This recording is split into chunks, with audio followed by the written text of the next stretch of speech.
ఉగాది అంటే అందరికీ గుర్తొచ్చేది ఉగాది పచ్చడి. షడ్రుచులు కలగలిపిన పచ్చడి. మనిషి జీవితంలో సుఖదుఖాలే మేలు కలయికకు ఈ ఉగాది పచ్చడిని ఉదాహరణంగా చూపిస్తారు. ఇందులో ఉండే ఒక్కో రుచికి ఒక్కో కారణమే కాకుండా ఆరోగ్య ప్రయోజనాలు కూడా ఉన్నాయి. వసంతకాలం ఆగమనంలో వచ్చే మార్పుల వల్ల అనారోగ్యాలు దరిచేరకుండా యుగాది పచ్చడిలోని పదార్థాలు శరీరాన్ని కాపాడతాయి. ఉగాది పచ్చడి శరీరంలోని వాత పిత్త కఫ దోషలను హరిస్తుందని ఆయుర్వేదం చెబుతోంది. ఈ పచ్చడిలో పోషకాలు వ్యాధుల నుంచి రోగాల నుంచి రక్షిస్తాయి. ఈ పచ్చడిలో తీపి, ఉప్పు, చేదు, పులుపు, వగరు, కారం అనే 6 రుచులు శరీరాన్ని ఆరోగ్యంగా ఉంచడంలో మంచి పాత్ర పోషిస్తాయి. ఈ షడ్రుచుల ఉగాది పచ్చడి ప్రసాదంగా స్వీకరించినట్టే జీవితంలోని కష్ట సుఖాలను ఎగుడు దిగుడుగా మంచి చెడులను సమన్వయంతో స్వీకరించాలన్నది అందులో ఉన్న పరమార్థమని చెబుతారు. వేప పువ్వుల చేదు, బెల్లం తీపి, మామిడి వగరు, పచ్చిమిర్చి కారం, ఉప్పు, చింతపండు పులుపు కలగలిపితే ఉగాది పచ్చడి తయారవుతుంది. వేప పువ్వుల నుంచి వచ్చే చేదుకు అర్థం ఏంటంటే జీవితంలో సుఖపడాలంటే కష్టాలను ఎదుర్కోక తప్పదు. ముందు కష్టపడితే గానీ తర్వాత సుఖం రాదని.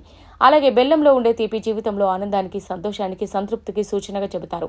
శరీరంలో రోగనిరోధక వ్యవస్థని బెల్లం బలోపేతం చేస్తుంది. బెల్లంలో ఉండే జింక్, సెలీనియం, యాంటీ ఆక్సిడెంట్స్ పనిచేసే ఫ్రీ రాడికల్స్ డ్యామేజ్ ని అడ్డుకుంటాయి. ఉగాదికి వచ్చే మామిడికాయలు వగరుగా ఉంటాయి. ఇవి జీవితంలో వచ్చే ఆటుపోట్లకు సూచిక. ప్రతి వ్యక్తి సుఖదుఖాలకు లోబడి ఉండాలని దాని అర్థం. ఉగాది పచ్చడిలో కారం కోసం పచ్చిమిరపలను ఉపయోగిస్తారు. కొంతమంది పచ్చిమిరపకల బదులు మిరియాలు, పచ్చికారం కూడా వినియోగిస్తారు. ఇది ఇమ్యూనిటీని పెంచే స్కిన్ ఇన్ఫెక్షన్స్ రాకుండా వస్తుంది.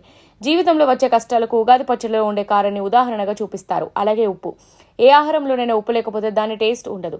ఉప్పు ఎక్కువైనా ప్రమాదమే, తక్కువైనా ప్రమాదమే. అలాగే కూడా జీవితంలో ప్రతి ఎమోషన్ని తట్టుకుని నిలబడాలని సూచిస్తుంది. ఈ 6 రుచుల సమ్మేళనమే ఉగాది పచ్చడి. జీవితంలో కూడా ఇలాగే సుఖదుఖాలు, కష్ట సుఖాలు, మంచి చెడులుంటాయి.